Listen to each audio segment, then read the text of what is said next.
Hello बच्चों, कैसे हो सभी। चलिए गाइज, अब हम बेंजाइल कार्बोकेटाइन की स्टेबिलिटी के बारे में बात करेंगे। जो बच्चों आपका बेंजाइल कार्बोकेटाइन होता है, ये बहुत ज्यादा स्टेबल होता है। ये इतना ज्यादा स्टेबल क्यों होता है, इसके पीछे का रीजन क्या है, वो है रेजोनेंस। अब हमें बेंजाइल कार्बोकेटाइन की स्टेबिलिटी समझने के लिए यहाँ पे रेजोनेटिंग स्ट्रक्चर बनाने पड़ेंगे। तो चलिए मैं आपको दिखाता हूँ कैसे बनाने रेजोनेटिंग स्ट्रक्चर और इसकी स्टेबिलिटी समझते हैं। तो देखिए बच्चों, शुरू करते हैं। तो बच्चों यहाँ पे जो आपका बेंजाइल कार्बोकेटाइन है ना, इसके अंदर आपका क्या होता है, जो ये वाला कार्बन है इसके ऊपर आपका पॉजिटिव चार्ज होता है। इसके ऊपर पॉजिटिव चार्ज क्यों है, क्योंकि इस कार्बन ने आपके 3 बॉन्ड बना रखे हैं। देखो ध्यान से, 1 और 2 आपके हाइड्रोजन, तो इस कार्बन के 3 बॉन्ड बने हैं। और आपको पता है कार्बन स्टेबल होने के लिए 4 बॉन्ड बनाता है। तो इस कार्बन के ऊपर पॉजिटिव चार्ज इसलिए क्योंकि इसके पास इलेक्ट्रॉन की कमी है। इसके कितने बॉन्ड बने हुए, 3 बॉन्ड बने हुए। तो इस कार्बन के ऊपर आपका पॉजिटिव चार्ज है। और आपको याद रखना है केमिस्ट्री के अंदर, जब भी किसी अभी एटम के ऊपर आपको पॉजिटिव या नेगेटिव चार्ज नजर आए तो आप समझ जाओ वो क्या अनस्टेबल है, यानी वो क्या खुश नहीं है, वो किसी न किसी दुख में है। तो अब दुख कैसे कम होगा, दुख कम होता है बांटने से। बिल्कुल देखो कितना आसान है, लॉजिक से समझाते समझ सब कुछ आ जाएगा। तो अब ये वाला कार्बन क्या करेगा, ये वाला कार्बन अप्रोच करेगा इस कार्बन को कि मेरे साथ एक और बॉन्ड बना ले। क्योंकि भाई इस कार्बन के 3 बॉन्ड बने हुए हैं, अगर ये 4 बॉन्ड बना लेगा तो ये खुश हो जाएगा। तो ये वाला कार्बन इस कार्बन को अप्रोच करेगा कि मेरे साथ बॉन्ड बना ले। लेकिन इस कार्बन की प्रॉब्लम क्या है, इस कार्बन के ऑलरेडी 4 बॉन्ड बने हैं। आप देखो ध्यान से, इस कार्बन के 4 बॉन्ड कैसे बने, एक ये, 2 3 4, तो इसके 4 बॉन्ड ऑलरेडी बने। अब अगर इस कार्बन को इसके साथ एक और बॉन्ड बनाना है तो इस कार्बन को कोई सा ना कोई सा बॉन्ड अपना तोड़ना पड़ेगा। बजे पुराने बॉन्ड टूटेंगे, जब नया बॉन्ड बन सकता है, अपना कोई सा ना कोई सा बॉन्ड फ्री करना पड़ेगा। तो ये कार्बन क्या करता है, इस कार्बन के साथ जो इसका डबल बॉन्ड है, डबल बॉन्ड के इलेक्ट्रॉन को हम क्या बोलते हैं, पाइलेक्ट्रॉन बोलते हैं। तो ये वाला कार्बन क्या करेगा, इस वाले कार्बन के साथ ये जो इसका डबल बॉन्ड है, इस बॉन्ड को तोड़ देगा। और इस बॉन्ड के जो इलेक्ट्रॉन है, इस बॉन्ड के इलेक्ट्रॉन को उठा के यहाँ पे रख देगा। तो इस बॉन्ड के इलेक्ट्रॉन को उठा कहाँ रख देगा, यहाँ पे। अब इसके बाद का नजर आपको देखो कैसा नजर आएगा। तो यहाँ से आपका CH2 आराम से बनाओ, ये तो एच रहेगा। जो चीजें एच नहीं मैंने पहले उन्हें बना दो। अब यहाँ पे अगर आप चेक करो, इस कार्बन से इस कार्बन के बीच में, इस कार्बन से इस कार्बन के बीच में क्या आ जाएगा, डबल बॉन्ड आ जाएगा। क्योंकि ये वाले इलेक्ट्रॉन अब कहाँ आ चुके, यहाँ पे आ चुके। तो देखो यहाँ पे आ जाएगा आपका डबल बॉन्ड। तो ये वाले इलेक्ट्रॉन कौन से, ये वाले इलेक्ट्रॉन यही है, ये वाले उठ के यहाँ पे आ चुके हैं। तो इस कार्बन से इस कार्बन के बीच में डबल बॉन्ड हो चुका है। और अब आपका ये जो कार्बन है, इसका पॉजिटिव चार्ज भी खत्म हो जाएगा। भाई देखो, इसका पॉजिटिव चार्ज इसलिए खत्म हो जाएगा, इसके 4 बॉन्ड बन चुके हैं। देखो 2 अटैच आ गए, 1 2 ही, 2 और 2 4 बॉन्ड इसके बन चुके हैं। तो ये तो आपका स्टेबल हो गया। लेकिन बात सुनो ध्यान से, अब ये तो स्टेबल हो गया, लेकिन इलेक्ट्रॉन कहीं बाहर से नहीं आए, इस सिस्टम से ट्रांसफर हुए। तो अगर एक खुश हुआ है तो एक तो दुखी जरूर होगा। अब दुखी कौन सा होगा, अब चलिए चेक करते हैं। तो अगर आप गौर से देखो, इस कार्बन को यानी इस वाले कार्बन को, अब इस बॉन्ड के अंदर क्या था, इस बॉन्ड के अंदर एक इलेक्ट्रॉन इस कार्बन का था और एक इलेक्ट्रॉन इस कार्बन का था। लेकिन इस बॉन्ड के दोनों इलेक्ट्रॉन अब किस पे चले गए, यहाँ पे चले गए। यानी इस बॉन्ड के अंदर इस कार्बन का भी इलेक्ट्रॉन चला गया। तो अब ये वाला जो कार्बन है, इसके ऊपर आपका क्या आ जाएगा, पॉजिटिव चार्ज।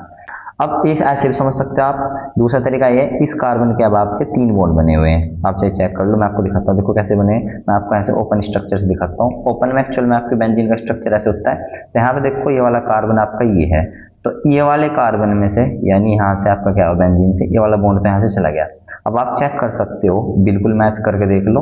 ये वाला कार्बन आपका ये वाला है। देखो इस कार्बन के ऊपर H होता है, यहाँ पे स्ट्रक्चर में हमने H दिखा रखा। तो इसके देखो कितने बॉन्ड बने, 1 2 3, यानी इस कार्बन के 1 2 और एक इसके पास H है। तो 3 बॉन्ड बने हुए हैं। आई बात समझ में। तो अब इस कार्बन के 3 बॉन्ड बने हैं, तो इसके ऊपर आ गया पॉजिटिव चार्ज। मैंने अब आपको इतना क्लियर कर दिया। इसके बाद तो सब कुछ आसान है। और यहाँ पे हम रेजोनेंस को दिखाने के लिए ऐसा साइन लगाते हैं, इस तरीके का। अब चलिए आगे बढ़ते हैं। अब आपका कौन परेशान है, अब आपका ये वाला कार्बन परेशान है। इसके ऊपर पॉजिटिव चार्ज है। तो यहाँ पे अब जो ये वाला कार्बन है, ये अप्रोच करेगा इस कार्बन को कि मेरे साथ बॉन्ड बना ले। अब ये वाला कार्बन क्या करेगा, इस बॉन्ड के इलेक्ट्रॉन को उठा के यहाँ पे रख देगा।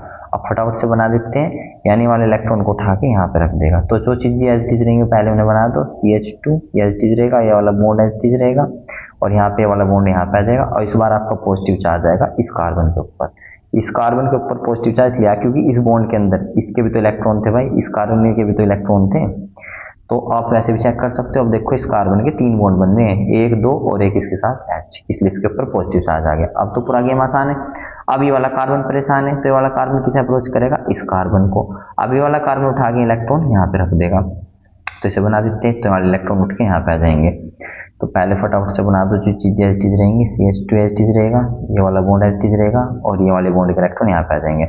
और अब आपका पॉजिटिव चार्ज आएगा इस कार्बन के ऊपर, क्योंकि इस बॉन्ड के अंदर क्या था, इस कार्बन के भी तो इलेक्ट्रॉन थे। और आप ऐसे भी चेक कर सकते हो, इस कार्बन के 3 बॉन्ड बन रहे हैं, 1 2 और एक इसके साथ H।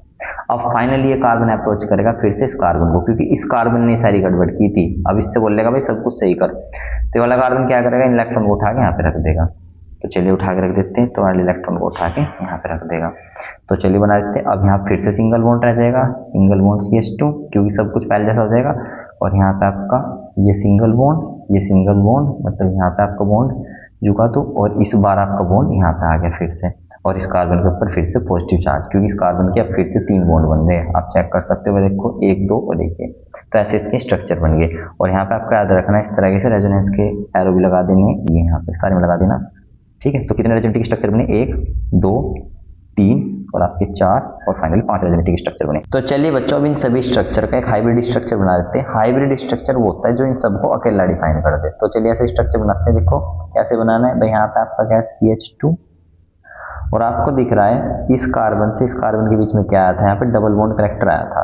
तो उसे हम कैसे दिखा देंगे, ऐसे दिखा देंगे डैश डैश करके, क्योंकि ये डबल बॉन्ड आपका परमानेंट नहीं आया था, सिर्फ इसका क्या था, करेक्टर आया था, डबल बॉन्ड करेक्टर। उसके बाद आपका यहाँ पे देखो, यहाँ पे और यहाँ पे पॉजिटिव चार्ज करेक्टर आया था। तो यहाँ पे हम दिखाएंगे डेल्टा पॉजिटिव और डेल्टा पॉजिटिव, और इसके ऊपर भी डेल्टा पॉजिटिव ऐसे। और यहाँ पे जो आपका डबल बॉन्ड था, मतलब ये जो डबल बॉन्ड के इलेक्ट्रॉन ऐसे घूमते फिर रहे हैं, तो इन्हें ऐसे दिखा देंगे। तो हमने हाइब्रिड बना दिया। अब ये हाइब्रिड देखो सबको डिफाइन कर रहा है अकेला, आप चेक भी कर सकते हो। अब यहाँ पे आप देख सकते हो इसकी स्टेबिलिटी कैसे बढ़ा रही है रेजोनेंस।